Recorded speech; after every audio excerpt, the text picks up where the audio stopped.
Hello. So I'm here standing in front of you today as an introvert. I spent most of my life, and I'm going to say probably about 45 years of those years of my life, hiding and not showing people who I really was. And for me, as a child, that meant, joining teams, but always standing just outside that circle, never really participating in the connection that you would normally have as a team sport, right? I mean, when you're playing with a team, you connect, you get together, you join forces, and you become one. And for me, I was always just outside that, right? I could fake it really well. I was part of the team, but I just never wanted to really be a part of the team. I didn't like group dynamics. I had lots of friends. I've always had lots of friends, but they've always been like, one-offs. I could spend time with a one-to-one. I don't like groups. Still not a fan, but that's part of being vulnerable, right? Is you got to push yourself through and see the reward on the other side. But as a child, I had no idea what an introvert was. I had no idea that I was, not the only one. I just figured that there was something, I was shy, that I didn't have confidence, I didn't really understand it. I didn't have the language, I didn't have the tools, I didn't have the resources to understand it. So I just thought there was something a little bit just not quite right with me. I was just shy. And now, moving forward into my life, just going through school and having lots of friends and not really lacking necessarily those connections, but they just weren't, you feel like there's just something missing. Like you've got friends and you hang out and you do stuff with them, but there's just something missing there, right? There's that genuine connection with people. And I remember I met a friend at work. Her name is Vicky. And we met through work, and we've been friends now for probably 20 years. And I would say about 10 years ago, I was at her house. She'd invited me over for dinner, like she'd done many, many times. And I was sitting on her couch, and I'm just looking at her. And I'm thinking to myself, like, wow, this woman, like, she just, when you're in her presence, she just oozes love and warmth and connection and just, like, it's sticky. Like, you just feel it, right? And I'm sitting on the couch, and I'm thinking, like, I'm not oozing anything. Like, I'm just, like she's giving me so much of herself in that moment. And I just didn't feel like I was really giving anything back. Like I was there, I was enjoying her company, I knew I loved her, like she was a good friend. And yet I still felt like I wasn't giving as much to the relationship, to the friendship as she was.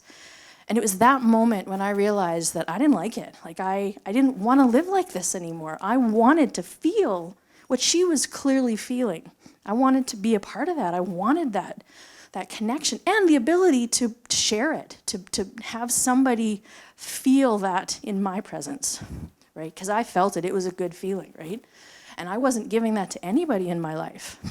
And so that was the moment, right? It's that aha moment where once you know something, you're kind of screwed. Like it's like I don't know how to deal with this moment, but I also know I don't want to go back to not knowing it. Right? So it's a process, it takes a long time. And so I would say a couple of years after that, and recognizing that I had to do the work and I wanted to do the work, that I was at a different job at this point, and another friend who I thought was a really good friend of mine said to me one day, she goes, Jess, and pardon me, you wouldn't say shit if your mouth was full of it. And I realized that she was so true. It was so true. Like I still was holding back so much of myself that I hadn't found my voice, never mind, that way to connect with people yet. And so what I've found is that change happens in two different ways, right? It's either comes from inside. So I had that aha moment of my own where I knew I wanted to make a change. Then now I had somebody else give me from the outside. Right? So now I had a double whammy. So this was when I really started to realize that even though I'd had that aha moment and that I knew I wanted to change, I really hadn't done much. I hadn't done enough work yet. And so, again, the years go on, and I keep on working through and, making connections and doing whatnot, and just really becoming more aware. And then the one that really started to hit me was I looked back over even the relationships that I'd had with, like, the men in my life. I'd been married, and I started to look back and realize that I don't even think I'd let him get to know me, because I don't even think I really knew who I was. How could I possibly let somebody else get to know me? But knowing that I had done that and married somebody, that was really disheartening for me. And so then as I was now beginning to enter into a new relationship, luckily I was taking some counseling at the time when I had this moment. And so I had a conversation with my counselor. And I said to her, I'm in a relationship right now, and this wasn't a good one. Like, I knew it was going to end badly. It was the red flags were there. Everything about this relationship was destined to fail. And this, I also realized that this was a pattern that I had been doing, because if I don't know who I am, and I don't know what I want, and I don't know how to connect with people, how can I possibly be finding what I'm looking for in another person, right? And so that, again, was another aha moment for me, where,